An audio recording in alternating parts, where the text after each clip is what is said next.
Badan Meteorologi, Klimatologi dan Geofisika mengimbau seluruh pengguna jasa kelautan untuk mewaspadai gelombang tinggi hingga sangat tinggi di Laut Selatan Jawa Barat, Jawa Tengah, dan Daerah Istimewa Yogyakarta. Gelombang tinggi hingga sangat tinggi ini dipengaruhi oleh pola angin di wilayah Indonesia bagian selatan yang dominan bergerak dari barat hingga barat laut dengan kecepatan 5-25 knot, kata Kepala Kelompok Teknisi BMKG Stasiun Meteorologi Tunggul Wulung Cilacap Teguh Wardoyo di Cilacap. Dalam hal ini, kata dia, pola gerakan angin yang cenderung searah dengan kecepatan tinggi dapat meningkatkan ketinggian gelombang laut.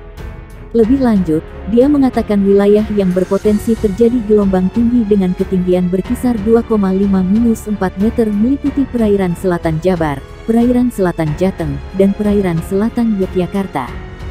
Sementara wilayah yang berpotensi terjadi gelombang sangat tinggi dengan ketinggian berkisar 4-6 meter meliputi Samudra Hindia Selatan Jabar, Samudra Hindia Selatan Jateng, dan Samudra Hindia Selatan Yogyakarta.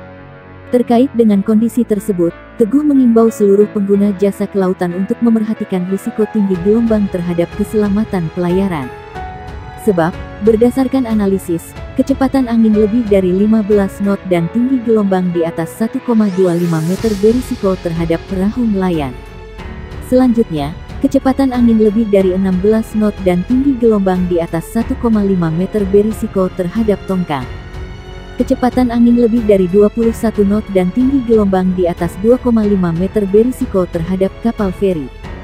Serta kecepatan angin lebih dari 27 knot dan tinggi gelombang di atas 4 meter berisiko terhadap kapal ukuran besar, seperti kapal kargo dan kapal pesiar. Ia mengimbau masyarakat yang memanfaatkan momentum liburan akhir pekan dengan berwisata di pantai selatan Jabar DIY agar tidak berenang atau bermain air. Terutama di wilayah pantai yang terhubung langsung dengan laut lepas, karena gelombang tinggi dapat datang sewaktu-waktu. Secara umum, kondisi cuaca di Laut Selatan Jabar DIY pada hari diperkirakan berpotensi hujan ringan. Kami akan segera informasikan kepada seluruh pengguna jasa kelautan jika ada perkembangan lebih lanjut terkait dengan tinggi gelombang Laut Selatan Jabar DIY, kata Teguh. Disinggung mengenai kondisi cuaca di wilayah Jateng, dia mengatakan cuaca ekstrim masih berpotensi terjadi di sejumlah wilayah pada hari ini. Karena berdasarkan hasil analisis dinamika atmosfer, terdapat potensi peningkatan pertumbuhan awan hujan dan cuaca signifikan di sebagian wilayah Indonesia, khususnya Jawa Tengah. Menurut dia, potensi terjadinya cuaca ekstrim tersebut didukung oleh beberapa faktor, di antaranya fenomena Madden-Julian Oscillation terpantau mulai aktif, utamanya di sisi barat wilayah Indonesia.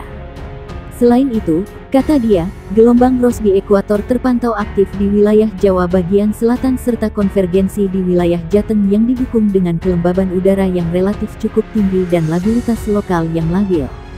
Berdasarkan kondisi tersebut, hujan dengan intensitas sedang hingga lebat yang dapat disertai petir dan angin kencang masih berpotensi terjadi di sejumlah wilayah pada tanggal 14-16 Februari tahun 2023, katanya. Ia mengatakan ada sejumlah wilayah yang berpotensi terjadi cuaca ekstrim pada hari Ahad, yakni meliputi Kabupaten Cilacap, Banyumas, Purbalingga, Banjarnegara, Temanggung, Wonosobo, Kendala, Kabupaten atau Kota Magelang, Salatiga, Boyolali, Klaten, Kabupaten Semarang, Brebes, Kabupaten atau Kota Tegal, Blora, Pati, Jepara, dan sekitarnya.